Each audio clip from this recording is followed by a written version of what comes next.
Okay. السلام عليكم ورحمة الله وبركاته. الحمد لله والصلاة والسلام على رسول الله وعلى آله وصحبه ومن والاه وبعد. We are finished with Surah number 75, which is titled Surah Al-Qiyamah. The name is Al-Qiyamah, the resurrection. Okay. And we are done with ayah number 19. We are resuming from ayah number 20. Again, the surah number is 75. Ayah number 20 is where we are started. So in the previous section, we finished with ayah number 19, which was talking to the Prophet, telling him, do not hasten reciting the Quran while Jibril is still reciting to you. And then it says, it is on us to give you, Muhammad, the ability to recite it from your heart. And it is on us that when we recite it for you, when Jibril recites for you, follow his recitation. Follow. Do not try to read simultaneously. And then it is on us to make it clear to you, Muhammad. We will explain it to you. Then in ayah number 20, it says, nay, it is that you, mankind, will not be resurrected. You think you will not be resurrected and recompensed for your deeds. But you, all men and women, you, all humans, love the present life of this world, as if the Quran is making the recitation of the Prophet alongside Jibril while he is still reciting for the first time, an act of hastening. So here, the ayah number 20, it is saying, it is that you like and love the worldly life of the present, which means, and it is called the hastened life, or the life of haste, or the fast life, or the immediate current life. Do you know what this ayah is talking about? It is talking about us humans, that we are always zooming in and focusing in what is tangible, what is material, what is visible. So it is what we see, or what we like to see, what we have, or what we would like to have in this life. The Quran is talking to us about our nature as humans. And why are we made like this? It is because we are made from both the material, which is the mud that comes from the earth, but we are also made of the spirit that Allah infused into our body.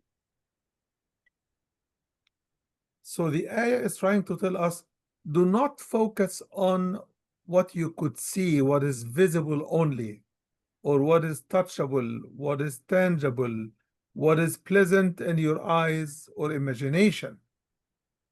Let your focus also be on the invisible, which is the world of the hereafter. When we lose the balance, either that, and that's why we have two eyes, that's why we have two ears, that's why our soul has two sides, like two faces of one coin. our soul has two sides. One is the side of wickedness, and the other is the side of righteousness.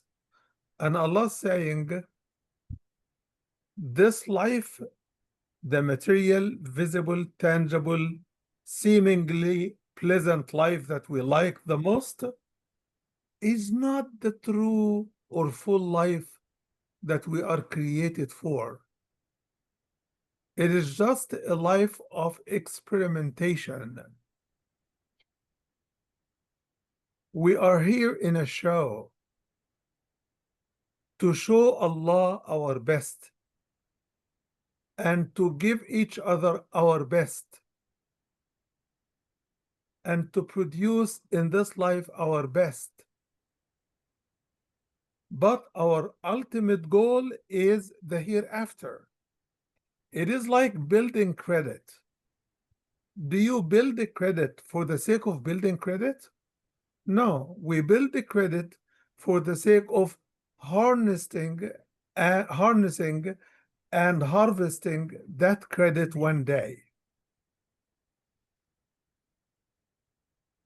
So the ayah is saying, don't you be humans of the body only. Remember that your spirit also can be hungry. It can be thirsty, but it is not going to be hungry for the food you eat. It's not going to be thirsty for the water you drink, because your spirit is not your body. So the ayah is basically telling us, do not just keep feeding your body and leaving your spirit to fizzle away, to be weakened, or to die completely. Very beautiful ayah, huge reminder, but deep thoughts are embedded in this ayah. I hope that my explanation successfully has reached your not only mind, but your hearts as well. So ayah number 20, it says, nay, it is only that you love only the present life of this world. Ayah number 21, and you leave or neglect the life of the hereafter, which is the longest life. So do you want to just live and have the pleasure and the fun just for this very short-lived life, with all the pain, the suffering, the testing, and the trials? Or do you really have a place and a space in your heart for the eternal, unlimited life with its unlimited bounties that Allah has prepared for the believers in the hereafter? So the two ayahs together force us to not only choose, but to use this life to build credit for the hereafter. Very deep, but very, very impactful if you think about it. Then ayah number 22 talks about the hereafter. It says, some faces on that day, the day of resurrection, the day of Qiyamah, shall be shining and radiant. Some faces will be shining, will be happy. You know, when you're happy and your face radiates happiness and pleasure, everybody takes notice. MashaAllah, you're shining, your face is radiant, full of light, full of pleasure. May Allah bless you more. And those are the expressions of appreciations. So the ayah number 22 is saying, on that day, some faces will be lit by the light infused in their face and in their spirit, and They will be looking at their Lord. This is the ultimate. All what we think of, all what we aspire to in this life is to see, where is Allah? How does He look like? On the day of Qiyamah, if you get to paradise, you will be looking at Him. Imagine, you will be seeing the majesty of Allah. You'll be looking at Him. And on the other side, in hellfire, some faces will be sad, will be frowning, will be gloomy. And the description here, it will be dark. So dark is not the color of the skin. It is the taking away of that shining, that radiation, that light will be taken off. That's why the other faces of the disbelievers and the disobedient and the wicked, those faces on the day of Qiyamah, on the day of judgment, on the day of resurrection, will be sad, frowning, unhappy, gloomy, and yes, dark. Why is it dark? Number 25, because on that day, they knew by that moment that there is a calamity waiting for them. Something is going to happen that is very ominous. The word used here is faqira in Arabic, that something heavy is going to happen, and it's too heavy that it can break their backbone. May Allah save us from the troubles of that day. And then it says, nay, ayah 26. Nay is a negation statement. What is the ayah negating? The ayah is negating what we think. Why does Allah do this for us? Why are they lucky ones and why we are unfortunate or unlucky? And the ayah is saying, nay, nay, nay, nay. This is not about luck. This is not the doing of Allah. This is the result and the recompensation for what you have done. So ayah 26 starts off by answering the broiling questions in our chest.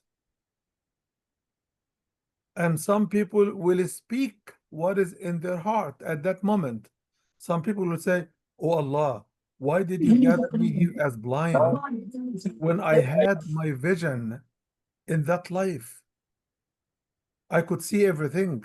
Why did you gather me here as a blind person? Why did you take my sight? And Allah will answer and say, this is your doing. We showed you our way, but you turned a blind eye to our guidance. And now we neglect you as you have neglected our signs, our miracles, and our guidance.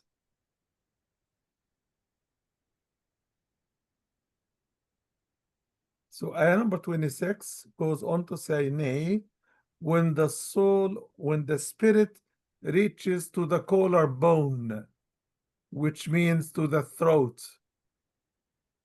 and everybody around is asking, who is going to save him from death? And it was certainly known to everybody that this is the point of conclusion, the point of separation and parting ways. You can do nothing to the person dying in front of you, and he can do nothing to stop it.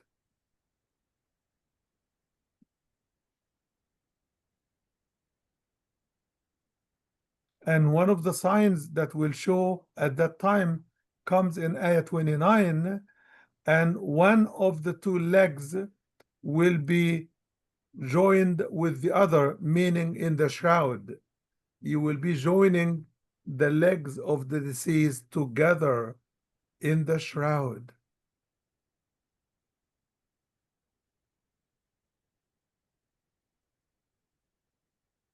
Okay?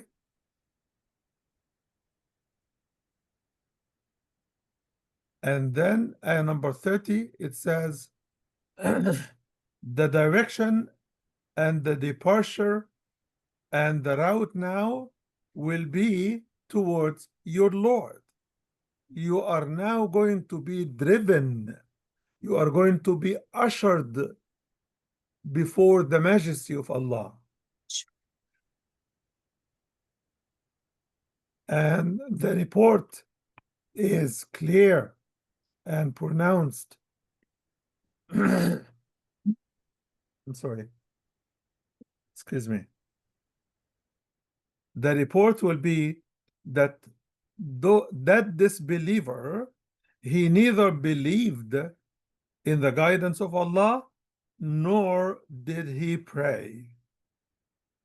Instead, or to the contrary, he belied the message and the guidance of Allah, he belied the Quran, and he turned himself away from that guidance. And then he went back to his family. What was he doing? He was proud of himself. Self-conceit will take over.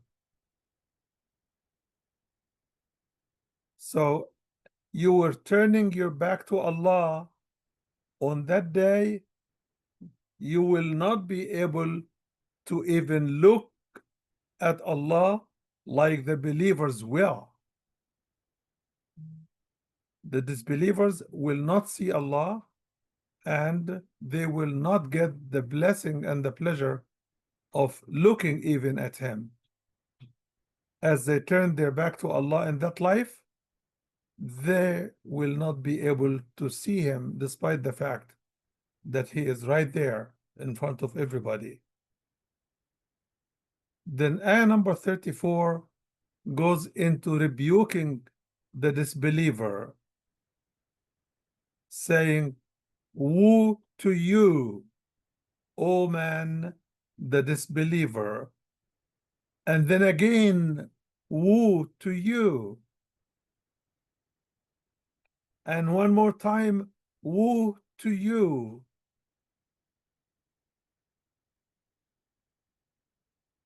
In other words, what an ominous end is awaiting for you. Now you are standing account, but the real curse, the real effect of your record will show as soon as you are done with the reckoning.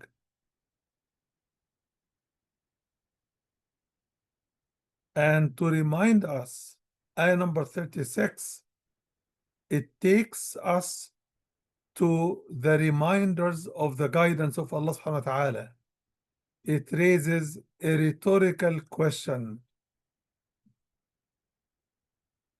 Does man think that he will be left without taking responsibility, without reckoning?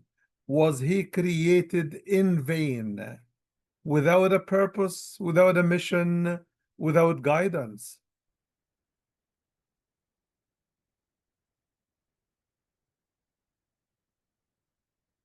And then it lists the answer in several reasons, saying, wasn't he a nutfah, which means a mixed fluid that comes from a male and a female,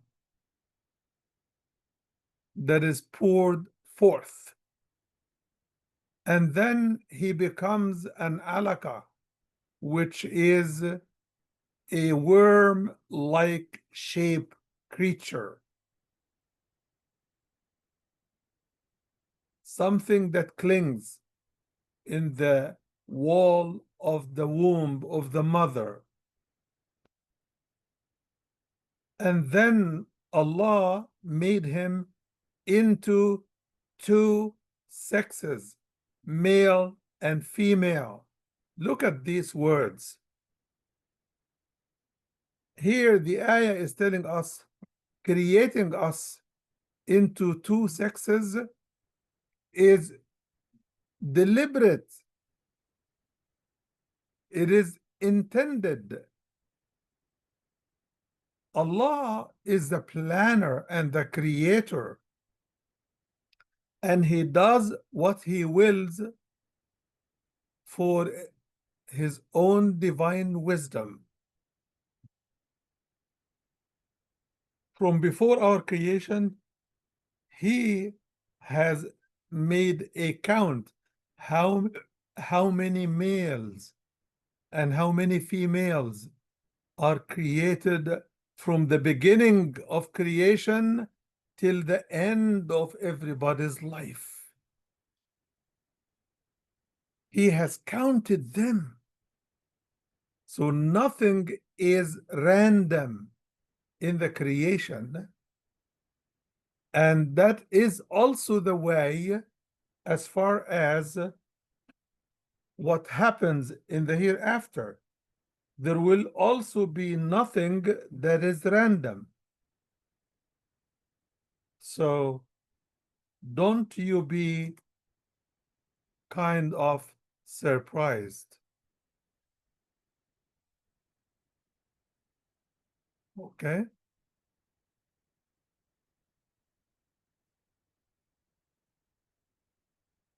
I removed my picture so that it doesn't distract the audience.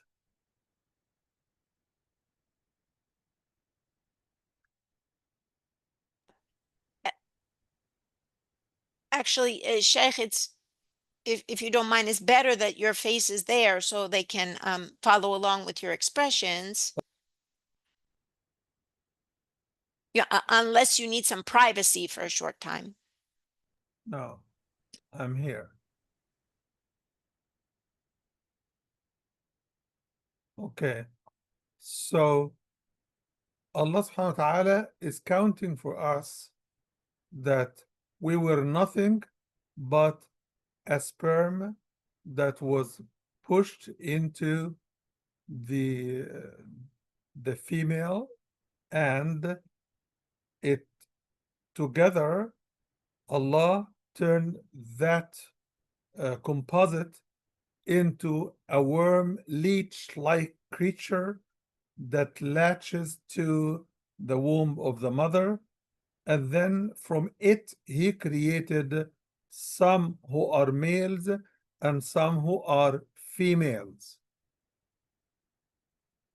So he calls them, that he created from it, the pairs. And then it asks a rhetorical question. Isn't he, Allah, capable of giving life to the dead? He created you from that sperm, that oval, and turned you to who you are.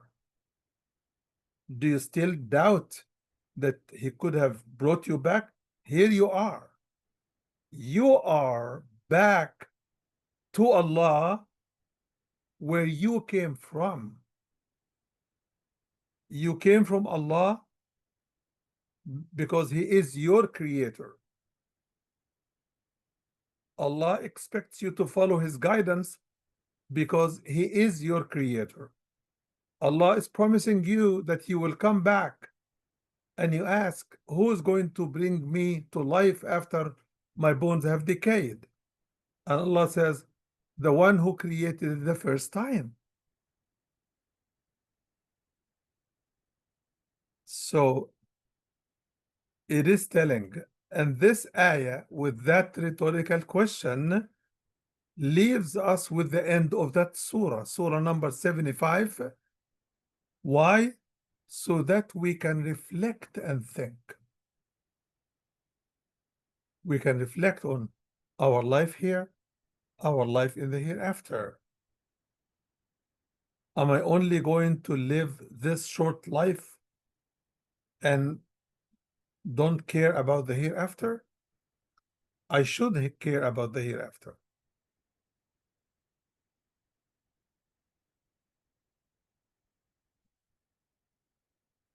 And for those who doubt the hereafter, they need to look back at the rest of the ayat and say, it does make sense.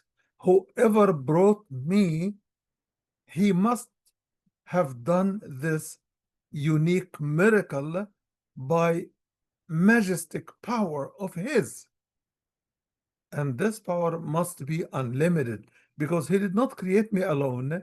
He created billions and trillions of people before me, and God knows how many after me. His power must be unlimited. So I should believe him when he says, you're going to come back. I am going to give you a second life, but the second life will not be a life of your choices. It will be a life to reward or compensate you for what you have done. It will be the life after reckoning. You will receive a book of records for your deeds. And according to your deeds, you will be judged. And the judgment of Allah is going to be final.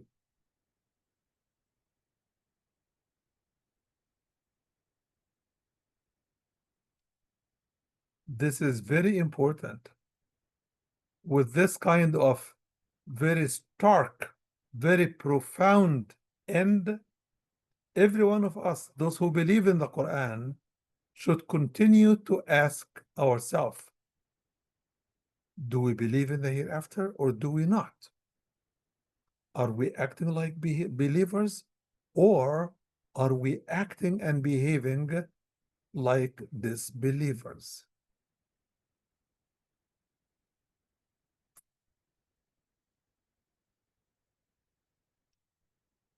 This discussion we've had of Surah number 75, which is Surah the Resurrection, Qiyamah, is a style, and that style is unique to, but not exclusive for, the Surah of Mecca, the revelations that came in Mecca, the Mecca surahs. Okay?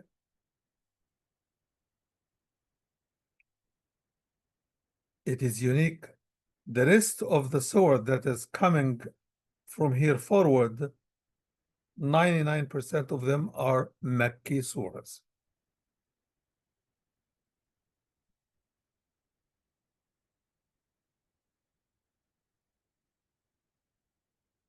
So we have about 20 minutes to go. So I want to open the chance for your questions before we move to the next surah, because the next surah will take us, yes, it is a very appropriate follow-up, and it will be continuing in the same vein, but I wanted to give you a chance if an ayah or a word was not clear or a concept was not explained to your satisfaction. So if you have a question, please raise your hand and sign your question.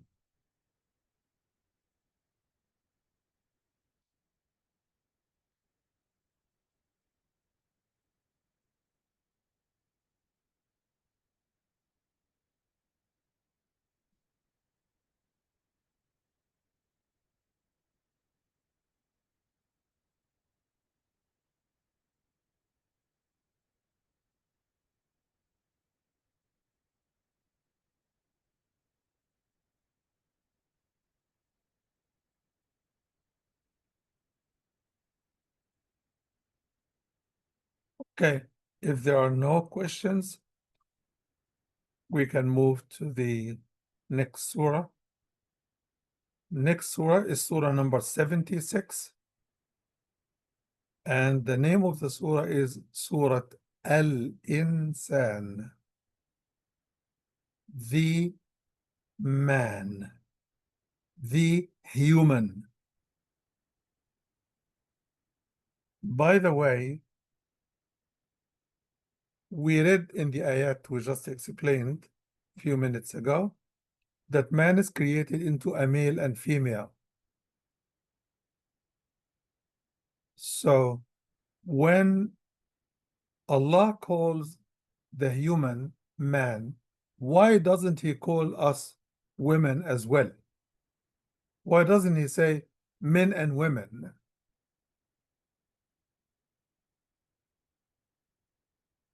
It is because the first creation was a male.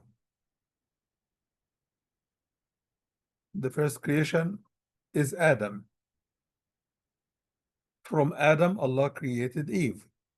So when he calls us humans, when he calls us men, it is because we are all children of Adam and Eve. But Eve, our mother, is created from Adam. So we are all the children of Adam, not Eve. In some cultures in the West, they allow the person to adapt his mother's name or her mother's name. But Allah calls us humans children of Adam. That's why he calls us men when he wants to address us as humans. And this is only in English, but in the Arabic, Allah has a word other than male or female for us humans, which is the word human. The word human in Arabic is insan, I-N-S-A-N. So he calls us insan. But in English, they translate insan, unfortunately, not as human, but as men.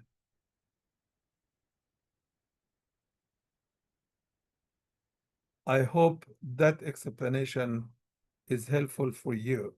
So this is the impediment of the English language. This is not in the language of the Quran itself.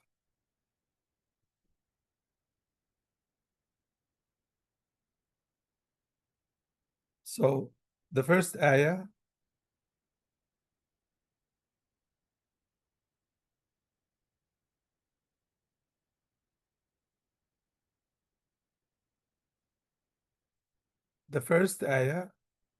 reads like this. Has there come a time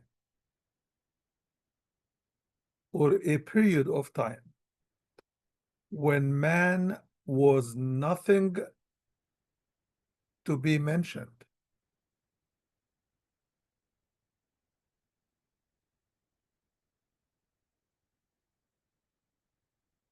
Yes, definitely. Before our creation, there was no humans. So humans were not mentioned. A human was not an expression.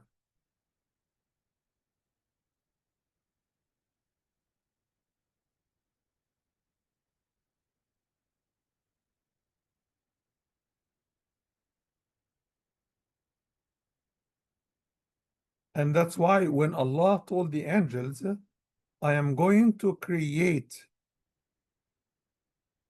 a steward, Khalifa, then they said, are you going to sit on the earth, to put on the earth someone who would spread corruption and shed blood? They said someone. They didn't say a human. So the word human was not known. The word insan was not known.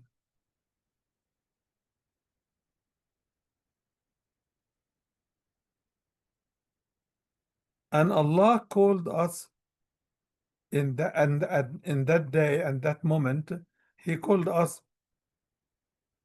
a vicegerent, meaning a successor, a succeeding type of creation, that one generation succeeds the previous generation. One generation precedes and one generation succeeds. So from one generation to the other, they inherit the leadership over the human society. Hence the word Khalifa. Khalifa means succeeding type of creation.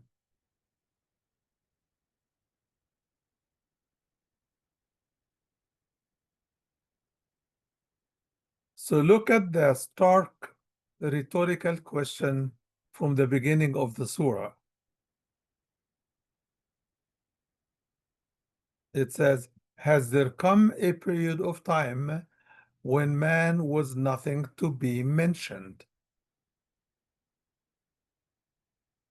Certainly, we have created man from nutfah, a drop of mixed fluid. These two discharges from men and women, and the semen would fertilize the ovum, and the ovum will be turned by Allah into something mixed.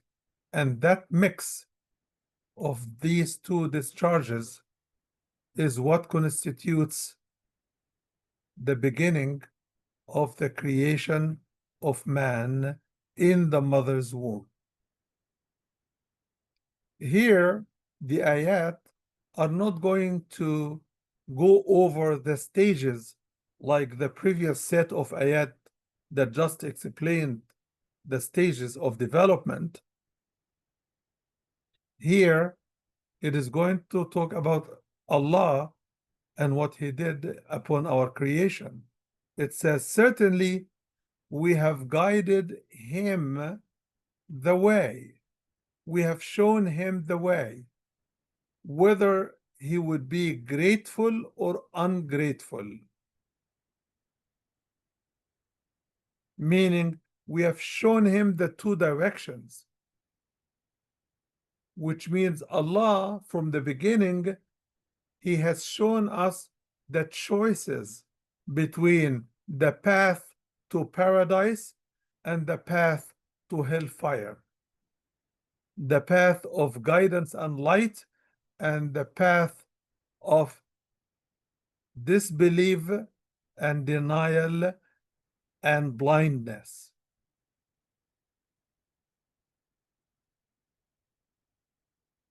Then it gives us the results of choosing either one direction or the other. And number 4, it says, certainly we have prepared for the disbelievers iron chains, iron collars.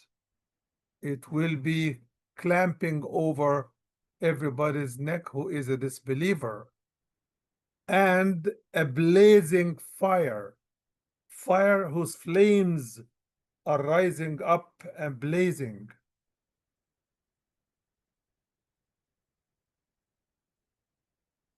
But as soon as you finish knowing with what is being prepared for the believers, you get the description of what the believers will get, the pious ones, the righteous ones.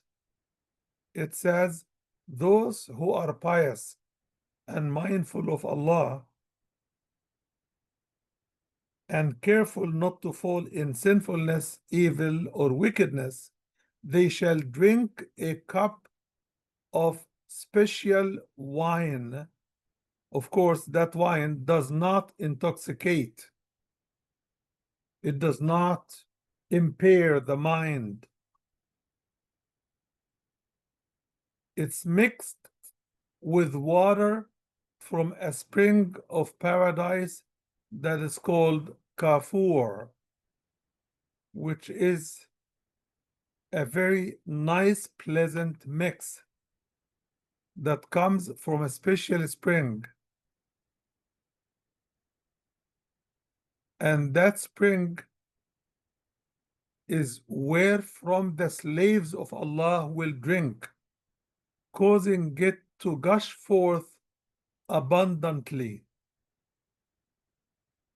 Allah will cause that spring to gush with floods of water so that nobody feels that it may not get to him. So the believers will be on one side, the disbelievers will be on the other side. And to explain to us on what basis are those distinctions made, it says those believers, they used to fulfill their vows, keep their promises, respect their word, and they are mindful of the day whose evil will be widespreading. So they used to keep their word is the highlight of the description and the characteristics of the believer. They keep their promise to Allah. They keep their promise to the messenger to follow his footsteps, to keep their promises to each other. They keep their promises to their children. They keep their promises to their parents, to their teachers, to their students, to their neighbors, to everybody around. Keeping promises now is mentioned as the highlight of describing the believers and the highlight for their reward. I think I'm told that there are some questions, so we'll take 5 minutes for your questions and we'll stop here at ayah number 7 and we will stop there, and next time inshallah we will be resuming from ayah number 8. So they keep their promises and they fear a day whose evil, whose harm, whose calamities are going to be widespreading. It is not going to be limited. It will be traveling fast, catching everybody in the disbelieving crowd. May Allah save us from that day and keep us safe in this life and safe in the hereafter. So please raise your hand and sign your question quickly because the minutes we have are running fast.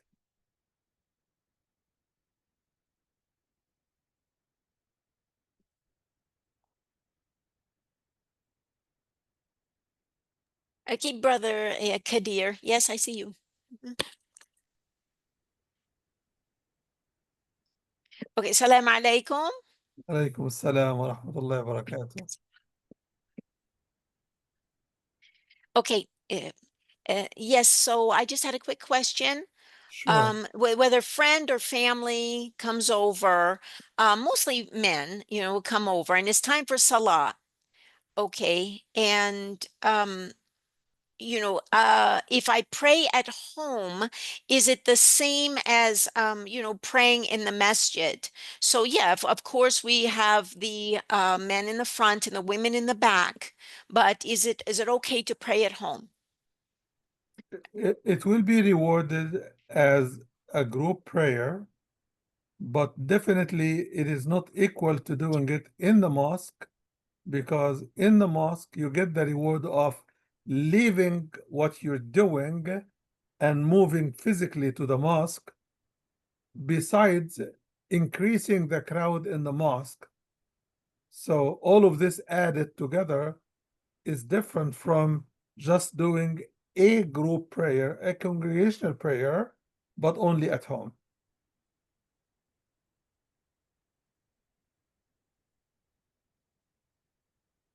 Okay, I see.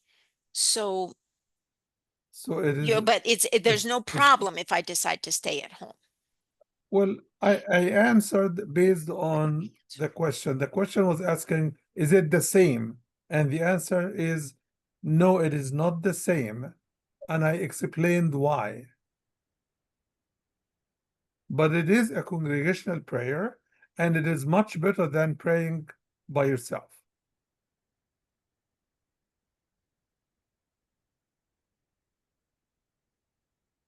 Okay, that's very clear, Sheikh. So you could say to your friends, do you want to go to the mosque so that we pray with everybody else?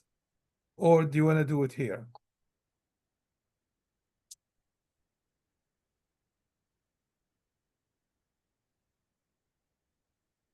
Yeah, I have asked them. Yes. And, even though the masjid is really close, they say, no, we'll just, stay here at home. Yeah, So yes, maybe you need to explain to them what is the difference, as I did, because maybe they think, like you did, that it is the same.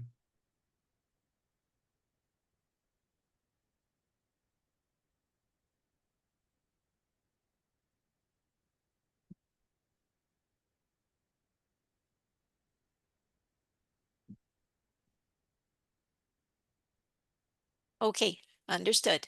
Assalamu alaikum. Alaikum assalam. Thank you. Okay, I will have to ask your excuse now. Um, eh, do you see the message, Sheikh? Someone Yes, asked about the yes. rainbow. Well, unfortunately, I really have to go, but keep the question for next time, if I may. The rainbow is a sky show of Allah's power that He displays in the horizon for everybody to show us those beautiful colors that reflects types of layers and colorful stuff so that we recognize the majestic powers of Allah subhanahu wa ta'ala. I don't know if that answers the question, but if it doesn't, we need to keep it for next time, inshallah. And we are not meeting next Saturday. You had said Yes, before, August 9th, no class. yeah, there is no class next week. Please tell your friends and please make the announcement on site so that if people are following, they know that next time I will not be here. Sorry about that, but I'm in travel next week, inshallah. جزاكم الله خير. السلام عليكم. Thank you, Sister Mana. Thank you, Sister Andalib. Thank you, Sheikh. Thank Assalamu you. alaikum.